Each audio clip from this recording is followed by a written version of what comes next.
Messi and the 8 magical Ballon d'Ors. Prepare yourself for a journey through the world of football, where talent and magic meet.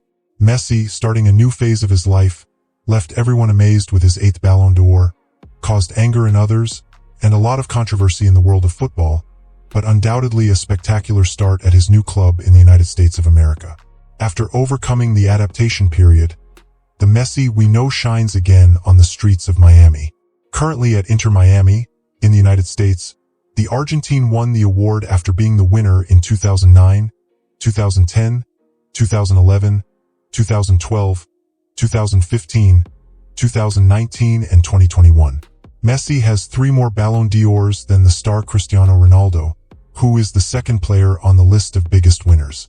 The last award won by the Portuguese star was in 2017.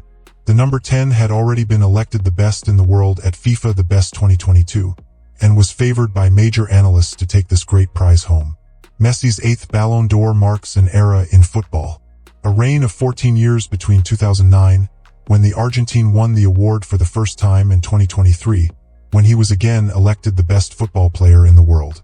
Almost a decade and a half of dominance, that now he could show all his children.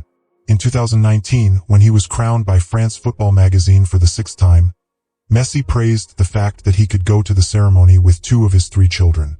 In 2021, all 3 were there to see him win the 7th Ballon d'Or. In 2023, everyone went up on stage alongside their father. Thiago, Matteo, and Ciro grew up watching their father's goals, titles, and awards. Messi really unraveled a great code to prosper in football, have a strong base, his family. Messi has a great reason to wake up every day and be his best version for that day. If we analyze it coldly, that is what really matters. Another star who knows this is Cristiano Ronaldo, with many children and also a strong base, his family. Both stars who will undoubtedly become the greatest players in football history, with all due respect to the stars who have already gone, like Pelé and Maradona, but the honor of a great man before a career full of glories and conquests is to honor his family. And this is not a criticism of the stars of the past, but Messi and CR7 are better examples to be followed. It is necessary to leave club and national passions aside in this colder analysis on the subject. What is the secret of Messi's 8 conquests and Cristiano Ronaldo's 5 conquests, which were only interrupted by the conquests of Luka Modric and Lewandowski? These stars who managed to take the prize from the hands of Messi and CR7, what do they have in common? A strong base, a family that fuels the hunger to always do the best they can. It is often associated that player and night out go together. Well, this is a thing of the past, or rather the great players, really the greatest, are not associated with this type of lifestyle. Many Brazilian stars like Romario, Ronaldinho Gaucho, and Ronaldo Fenomeno were associated with this lifestyle, and this is the right of choice of each one. Freedom and democracy provide us with this choice. But when Messi and Cristiano Ronaldo hang up their boots from professional football, we will analyze this again and we will realize that there is no way to put other players together with these 2. Comment here what you think. Is there a way for a player to pass them, living in another way? Neymar is an example that a management without strong alliances and true family ties, like a woman, make the star be led by any sort of passions. I am not being moralistic, these are just the data. To finish this part of the analysis, of all the names cited as an example, only Messi and Cristiano Ronaldo show themselves to be long-lived. In all senses within fields, the other players stopped before time or were no longer world highlights. The fact is that even at an advanced age for the practice of sport, they maintain the same claw and hunger as when they were still boys. The football world was shaken when Lionel Messi's name was linked to secret negotiations with UEFA in 2020. The alleged purpose was to divert money to compensate for Barcelona's salary losses caused by the health crisis. Former defender Gerard Piqué was also reportedly involved, with Luis Rubiales, the former president of the Spanish Football Federation, acting as an intermediary. Messi expressed concerns during these negotiations, particularly regarding confidentiality, as he feared legal and ethical scrutiny. His unease stemmed partly from his limited proficiency in English, as the discussions were conducted in that language with UEFA President Alexander Ceferin. Audio recordings attributed to Rubiales reveal his request for secrecy from Ceferin, who has been UEFA president since 2016. Messages involving Piqué were also made public. The initial conversations between Rubiales and Piqué began in early April 2020 and continued until June 15th of the same year. Piqué aimed to convey Messi's concerns about the significant salary reduction due to the health crisis. Barcelona had proposed a salary cut of up to 70% given the global situation, which further strained the club's already fragile finances. On the same day, Rubiales proposed that 4% of UEFA's broadcasting rights, previously distributed among national federations, be shared with Barcelona. The club would then allocate 50% of this amount to compensate its players, whose salaries had been reduced. Rubiales emphasized the need for confidentiality, knowing that Barcelona's players would benefit more than those from other teams. Rubiales kept Peak informed in real time, and Peak relayed negotiation progress updates to Messi. Rubiales later suggested that both Peak and Messi send Ceferin an autographed Barcelona jersey as a gesture of gratitude, potentially influencing the UEFA president's response. In their messages, Rubiales mentioned that Ceferin had expressed a preference for Barcelona over Real Madrid, which could be relevant to the negotiations. Rubiales conveyed this information to Peak, who had also loosened up during the discussions. This revelation has sent shockwaves through the football world. As for Messi's reaction, it remains to be seen. Despite typically avoiding the limelight, Messi surprised everyone by attending a party featuring Argentine singer Maria Becerra in Miami. After defeating DC United, Messi took advantage of his time off to enjoy the evening with his wife, Antonella Rocuzzo. The International Bresh Party, which will soon debut in Sao Paulo, hosted Messi and Antonella, along with their close friends Luis Suarez, Messi's Inter Miami teammate, and Sofia Balbi.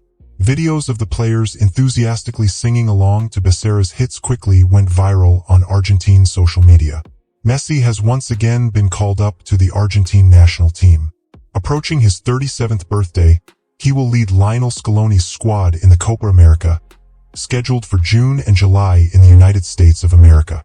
In an interview shortly after the award ceremony, Messi was asked, "Of the 8 conquests, which is the most special?"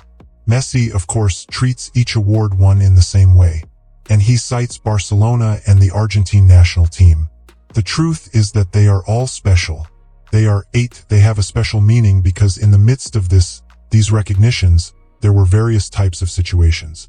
I was lucky to win a lot when I was at Barcelona, where I managed to win, and I was lucky to win everything at the club level, and the last 2 are special because they go hand in hand with the national team, something that throughout my career was denied to me, evaluated the star.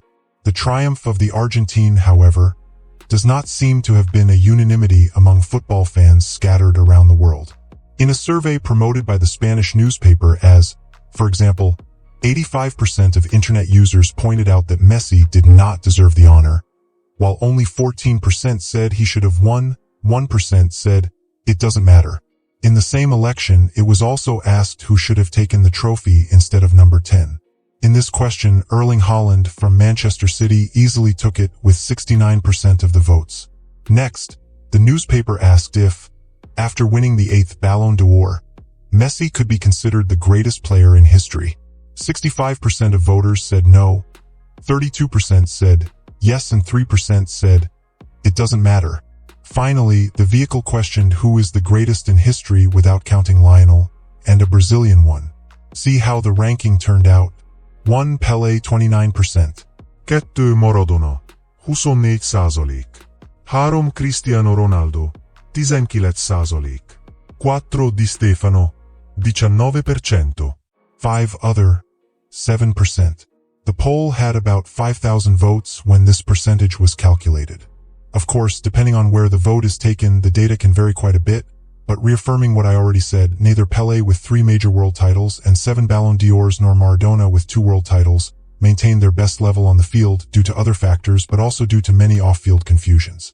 To cite a few examples, don't let yourself be carried away by emotions. This is just an analysis. The star Maradona off the field is not a good example, like drug abuse and controversies, love disasters, and many scandals. Perhaps the biggest controversy of Pelé's career was during the 1990s. Former councilwoman Sandra Nascimento went to court to be recognized as the former player's daughter. In 1996, the process came to an end and paternity was confirmed. The daughter passed away in 2006, at the age of 42, from breast cancer. To this day, Pelé is heavily criticized for not having visited Sandra even after requests made on her deathbed, extramarital relationships, betrayals, and relationships with many women can ruin a part of the history of a great star. These are some points of analysis for the younger ones who dream of becoming a great player and even surpass the stars who have marked their names in football, not to make the same mistakes.